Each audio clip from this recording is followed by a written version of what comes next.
There's a bigger dream waiting for you, just waiting for you to step into it. Everything you try to do is already done. So when I figured that out, what I'm putting out is what's coming back. Let me get real clear about what it is I'm putting out. Real clear. So I read a book about 1989 called Seed of the Soul. And in that book, Gary Zukav talked about the laws of karma, of the laws of cause and effect, the third law of motion.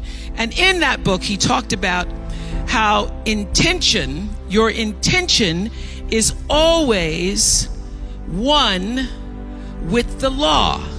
Meaning, before you even think about a thing, you have an intention for the thing.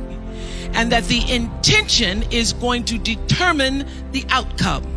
That's why the same people can go to the same church service and somebody walk down the aisle just to be seen to put some money in the church, and somebody else who just goes and just has a little bit to offer. The intention with which you give, the intention with which you serve determines the outcome. So when I figured that out, I went, whoa.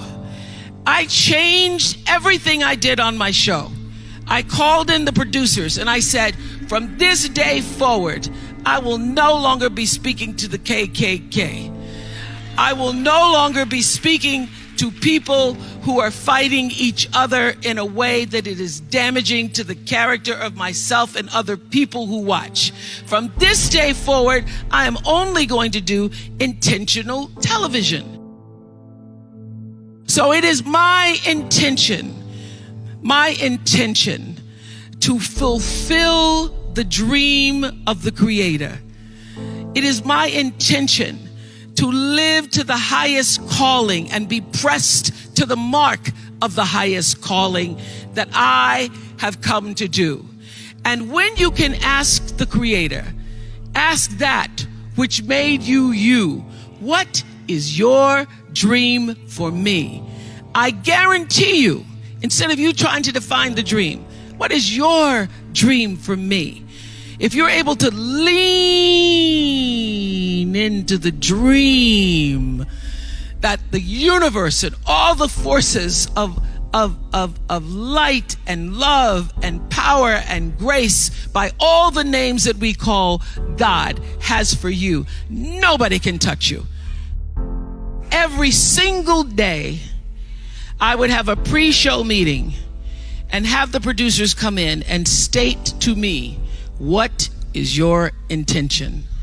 How do we want to use whoever is on this show, whatever is happening on this show, to serve the audience in a way that fulfills the mission of uplifting, enlightening, encouraging, as well as entertaining. And if it doesn't do that, then I can't do it. There's a bigger dream waiting for you, just waiting for you to step into it. To step into it. Your life is big. Your life is huge. And we spend so much time wanting to be in somebody else's life. And you don't get honored, you don't get revered, you don't get celebrating wanting what somebody else has, because that which created you, divine intelligence that dreamed you from before your ancestors ever knew they would become your ancestors, that which dreamed the seed of you, wants you to know how special, how wondrous, how mysterious, how complex, how glorious, how phenomenal you are. And you get no credit messing in somebody else's territory or trying to have power over something you have no control. Another one of my favorite teachings is The Wizard of Oz. When the Wicked Witch of the West says, go away from here because you don't have any power here, you have no power in any territory other than your own. Oh, but you are the master of that. You get to be the master of your own fate.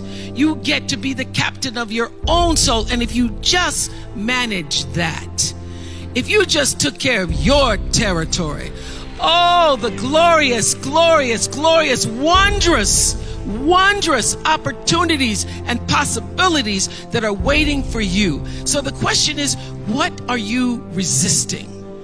What are you pushing against?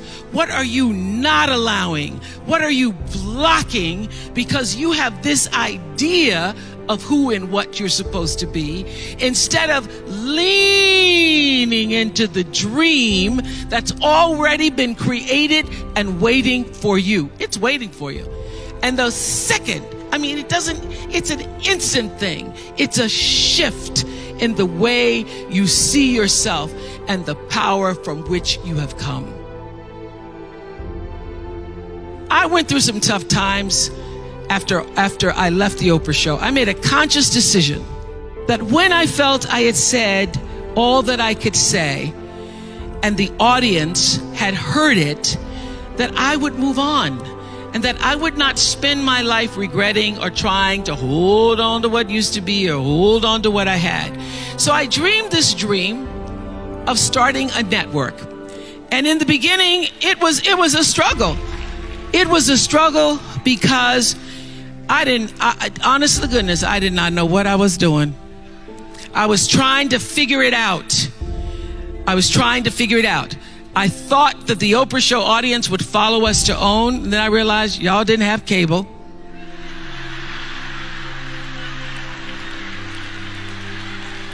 And if you had cable, you did not have the OWN package. So it took me a minute. And unlike most people who you get to have your mistakes in private, some don't go right in your life, you get to sulk about it in private. If I make a mistake, it's on the CNN crawl or the CNN news. So when I was in the climb and there were so many wonderful owners, I see Churl Action Jackson here. There were so many wonderful owners, people who said, oh, we're going to stand with you. We're going to stand by you. Thank you, Roland Martin. There were so many people who said, listen, we believe that this can happen. So I dreamed the dream along with Tyler Perry, who was my friend, who came to me and said, Tyler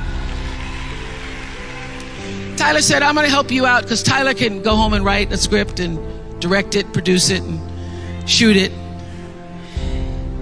and do it for less money than anybody in Hollywood. So we started with the foundation of have and have nots.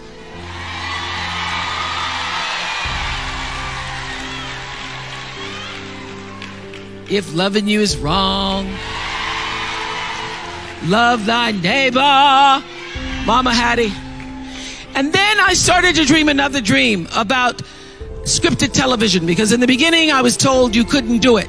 You couldn't do it, didn't have enough money to do it. And I dreamed the dream. I read Proverbs 11:28 that says, those who trust in their riches will fall, but the righteous will rise and thrive like a green leaf.